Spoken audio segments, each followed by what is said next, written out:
What's up mga mom and sir? Thank you sa pag-avail ng ating HDD with games. Di ko na papahabain to. Meron tayong 3-step tutorial. Una, step 1, paano i-off yung antivirus. Baka matanong nyo bakit kailangan i-off si antivirus kasi may mga files si HDD natin na akala ni Windows is virus, which is hindi naman siya virus. And step 2, paano paganahin yung game sa loob ng ating HDD. Step 3, paano paganahin yung controller sa mga games. Diretso na agad tayo, tutorial. Let's go! Search lang natin si virus. Ayan, automatic nang lalabas yan, virus. Ayan, click lang natin itong manage settings. So, off natin to pataas. Off. Ayan, yes. Ayan. Then, may lalabas dito. Ayan. Click naman natin yung no. Ayan, naka-off na yung antivirus mo, sir. After natin ma-off yung antivirus, plug na natin yung HDD natin sa likod ng PC. Never natin ipa-plug sa harap, always sa likod para mas konektado sa motherboard. Pag naka-laptop ka naman, walang problema kahit saan mo ilagay. So after mo ma-plug yung HDD, punta ka lang File Manager, then makikita mo yung HDD natin na nakapangalan sa'yo mismo. So open natin to. Pagka-open mo, makikita mo yung games, install mo muna, tsaka files.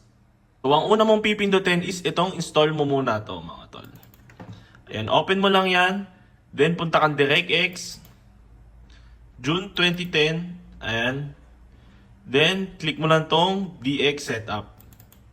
I-install lang muna natin yung mga drivers na kailangan para mapagana yung mga games mo, sir. So, click mo lang yung next. Next, install lang natin.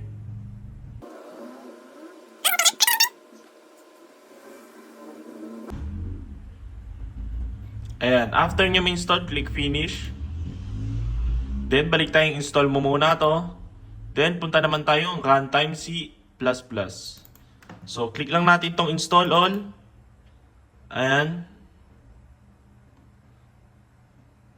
Wait lang natin. Yes lang natin yan.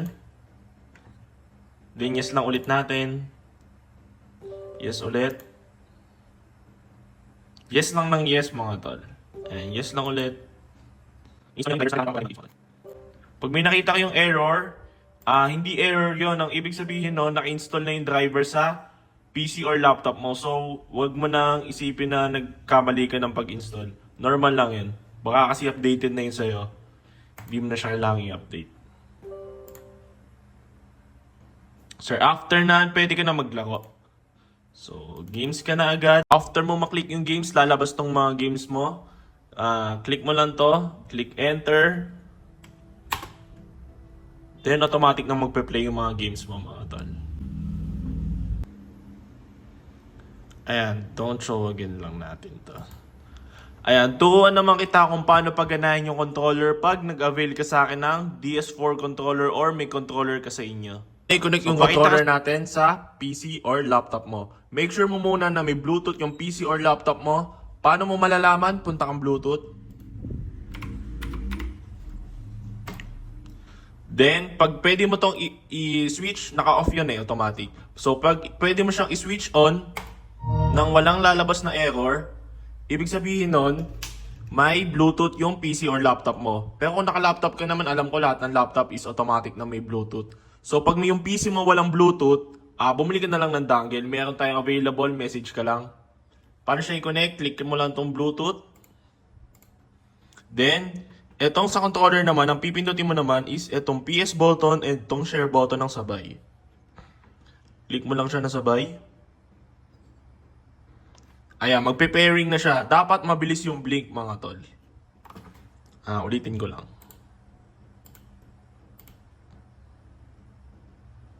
Wait lang natin mag-pop up si controller. Ayun, nag-pop up na. Click lang natin.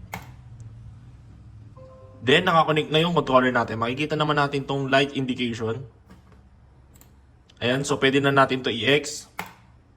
So, para naman i-set up yung controller sa mismong game, punta kang install mo muna to. Then, itong DS4 Windows.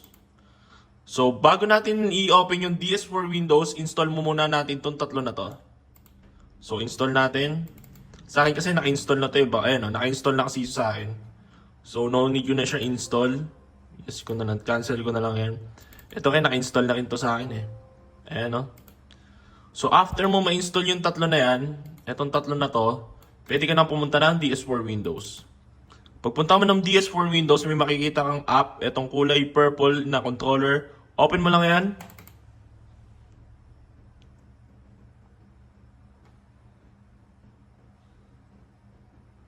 Wait lang natin. Then, magpa-pop up yung controller natin. Ayan mga tol. So, pwede ka na mag-gaming nan pag nag-pop up na yung controller natin. Sa mga magtatanong, kung may mga naguguluhan, huwag kayong mahiya mag-message sa ating page mga tol. Yun lang. Paano i-connect? Thank you.